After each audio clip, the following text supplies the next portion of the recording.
चलता हुआ साया। धूप में एक लकड़ी लगाकर सुबह और दोपहर के साले का मुवाजना करना ताकि जमीन की गर्दिश को समझा जा सके।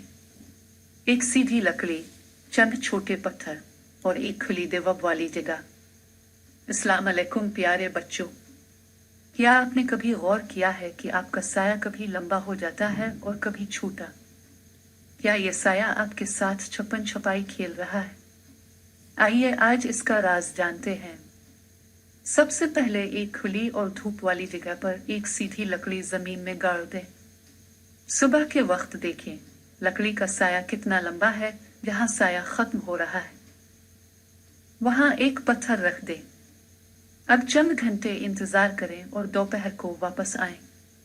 अरे देखो, साया तो छोटा हो गया और उसने अपनी जगह भी बदल ली। ऐसा इसलिए हुआ क्योंकि हमारी जमीन सूरज के गिर्द मुसलसल घूम रही है और इसी वजह से सूरज की रोशनी का जाविया बदल जाता है।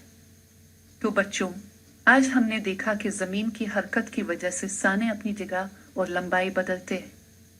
अब आपका काम यह है कि कल अपने घर के सहन में किसी भी चीज के साथ यह तजुर्बा करें और शाम को मुझे बताएं कि आपके साए ने कितने पत्थर पार किए। अपना बहुत ख्याल रखिए।